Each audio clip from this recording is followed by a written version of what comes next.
Good morning class 11th। हमने chapter number 8 secularism from political theory ख़त्म कर लिया है।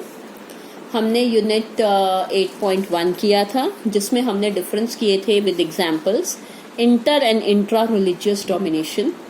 हमने यूनिट 8.2 किया था, जिसमें हमने करेक्टरिस्टिक्स की थी और नीड की थी for secular state. In that we have done, there is a difference between a theocratic state, and the second concept is there is a difference between there is a difference between maintaining a separation between a religion and a state. हमने unit 8.3 किया था, जिसमें हमने western model of secularism किया था। हमने fourth भी किया था, जिसमें हमने इंडियन मॉडल ऑफ सेकुलरिज्म किया था। हमने 8.5 भी किया, जिसमें हमने क्रिटिसिज्म ऑफ इंडियन सेकुलरिज्म किया।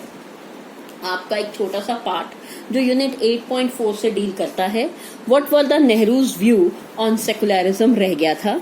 ऑल्दो मैं इसे ऑनलाइन क्लास के अंदर कवर करवा चुकी हूँ, लेकिन जो बच्चे ऑनलाइन क्लासेस नहीं ले पाते हैं उनके लिए ये एक बार दोबारा से बता रही हूँ।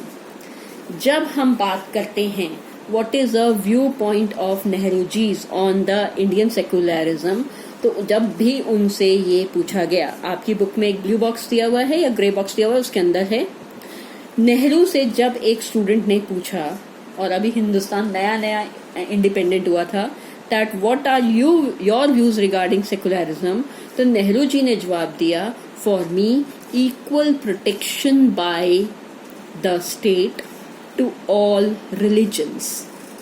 हम सब धर्मों को जब प्रोटेक्ट कर सकें गवर्नमेंट के द्वारा, वही सेकुलरिज्म है। उनके लिए सेकुलरिज्म का मतलब सिर्फ इतना नहीं था कि सब धर्मों को सिर्फ और सिर्फ प्रोटेक्ट किया जाए, बल्कि कहीं ना कहीं ये भी था कि धर्मों को इस तरीके से प्रोटेक्ट किया जाए कि हम कभी किसी एक धर्म की फेवर ना करें और कभी दूसरे को नीचा ना दिखाएं। इस पॉइंट ऑफ व्यू को ध्यान में रखते हुए हम पंडित नेहरू को philosopher of Indian model of secularism का स्टेटस देते हैं। जब हम नेहरू जी से रिलीजन की बात करते हैं या नेहरू जी की वो किस धर्म को मानते थे, हम इसके बारे में बात करते हैं, तो नेहरू जी ने कभी भी कोई भी रिलीजन को प्रैक्टिस नहीं किया, ना ही उन्होंने कभी ये कहा that he believed in God.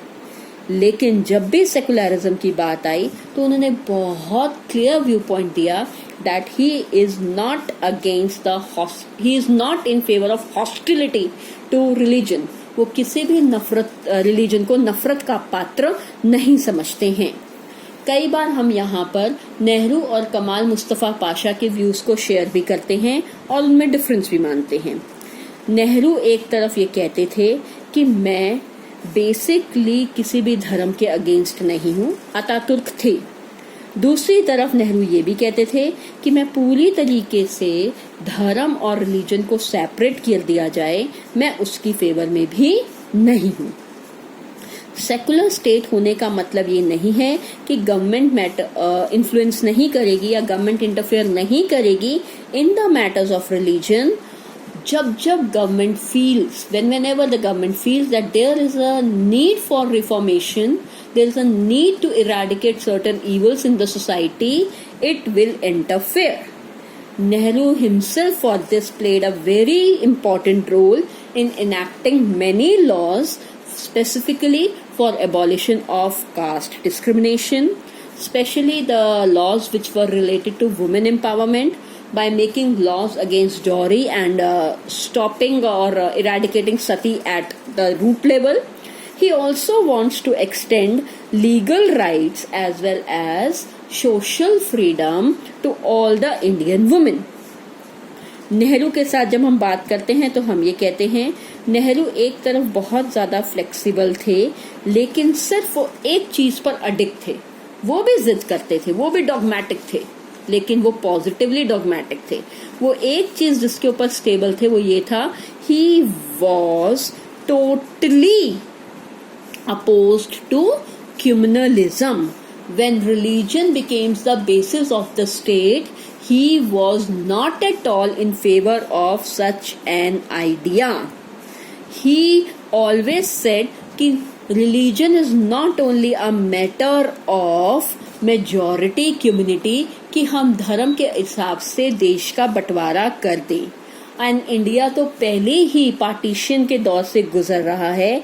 हमारे देश के लिए हम सेकुलरिज्म ही फॉलो करेंगे और हमारे प्रिंसिपल्स जो हैं वो बेसिकली गारंटी करेंगे for the maintenance of unity and integrity of India. Result was this कि नेहरू को हमेशा हम रिस्पेक्ट से देते हैं। जो भी इंडियन सेकुलरिज्म के हमारे की पॉइंट्स हैं, जैसे कि कॉन्स्टिट्यूशन जो है वो इंटरवेन करेगा ही करेगा। नंबर 2, हम रिलीजियस टॉलरेंट रहेंगे ही रहेंगे। नंबर 3, हम सोशल रिफॉर्म्स के लिए आएंगे ही आएंगे। हम माइनॉरिटीज के कल्चरल एंड एजुकेशनल राइट्स को प्रोटेक्ट करेंगे ही करेंगे।